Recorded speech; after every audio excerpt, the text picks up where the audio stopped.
హైదరాబాద్ నాచారంలో దారుణం జరిగింది. బంగారం కోసం వృద్ధురాలి ప్రాణం తీశారు దుర్మార్గులు.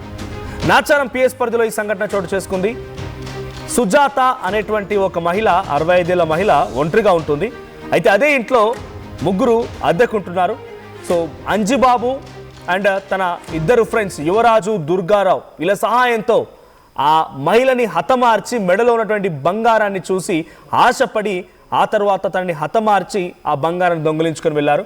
బంగారం కోసం ఇంటి ఓనర్నే హతమార్చారు. సుజాత మృతదేహాన్ని గోదావరిలో పడేశారు అంజిబాబు. పోలీసులు ఎదుట సీన్ బై సీన్ చెప్పారట.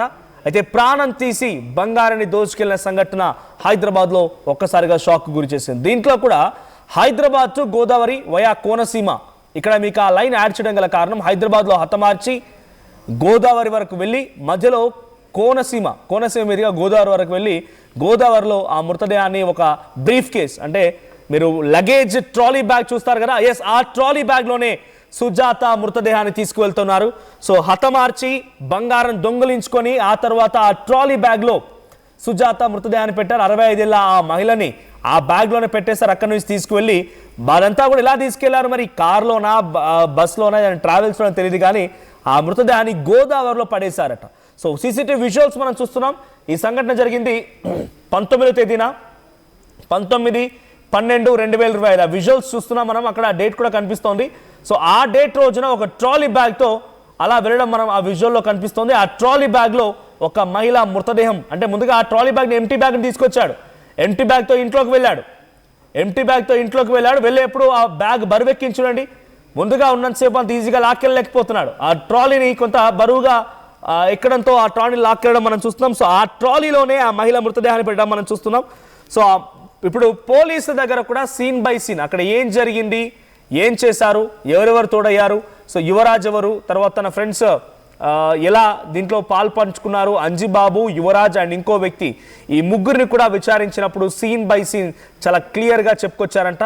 సో స్నేహితులు యువరాజ్, దుర్గారావుతో కలిసి స్కెచ్ వేశాను, అనుకున్నట్టుగానే ఎగ్జిక్యూట్ చేసి ఆ మహిళని హతమార్చి బంగారం మొత్తం దొంగలించారని చెప్పారంట. మా ప్రతినిధి నిర్మల ఉన్నారు. నిర్మల, సో ఒంటరిగా ఉన్న ఆ మహిళ పైన స్కెచ్ వేసి హతమార్చి గొంతు కోసి తన మెళ్ళలో ఉన్నటువంటి బంగారం దొంగిలించుకుని వెళ్ళారు. సో తను అసలు ఈ విషయం ఎలా బయటపడింది, ఎవరు కంప్లైంట్ ఇచ్చారంటే తను ఒంటరిగా ఉంటుందని చెప్తున్నారు కాబట్టి, సో ఇప్పుడు ఈ క్రైమ్కి సంబంధించి అంజిబాబు ఏం చెప్తున్నాడో అప్డేట్స్ ఏంటి? ఎస్ మనోజ్, మరి ఈ ఘటన మాత్రం మల్లాపూర్ బాబానగర్ లో చోటు చేసుకుందనే చెప్పొచ్చు. ఎందుకంటే ఈ ఘటన కూడా ఎలా బయటపడింది అంటే కూడా ఇప్పుడు సుజాత, ఆమె 65 సంవత్సరాలు ఉంది. ఆ మహిళ కనిపించట్లేదు. అంటే ఆమెకు ఫోన్ పలుమార్లు కూడా సుజాత సోదరి చేస్తూ ఉంది.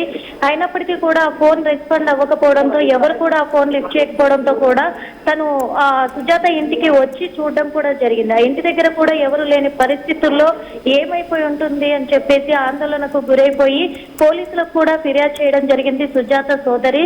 ఆ ఫిర్యాదు చేయడంతో పోలీసులు ఎంక్వైరీ మొదలు పెట్టడంతో కూడా మరి బయటపడ్డ నిజాలు. ఎందుకంటే ఆ ఇంట్లోనే అంజుబాబు అనే ఒక క్యాబ్ డ్రైవరు సుజాత ఇంట్లోనే అద్దెకుంటున్నాడు గత కొంతకాలంగా కూడా.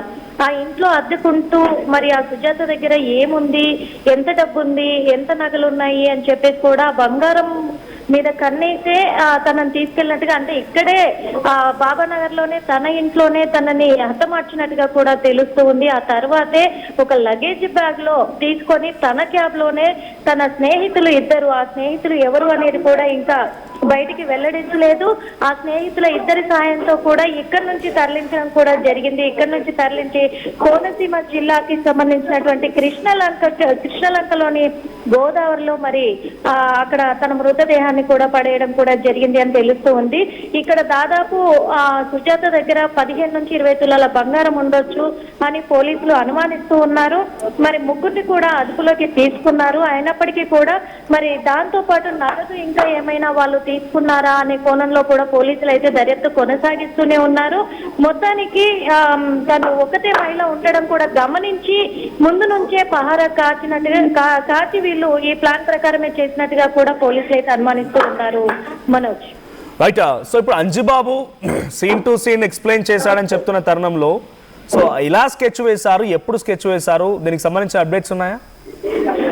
ఎస్ మనోజ్, ఇదైతే మరి ఈ డిసెంబర్ 23వ తారీఖు నుంచే జరిగినట్టుగా కూడా తెలుస్తుంది. ఎందుకంటే 23వ తారీఖు నుంచే తన ఫోన్ ఎవరు లిఫ్ట్ చేయట్లేదు తన సోదరి చేసినప్పటికీ, కాబట్టి 24వ తేదీన తన పోలీసులకు ఫిర్యాదు చేసినట్టుగా కూడా తెలుస్తూ ఉంది.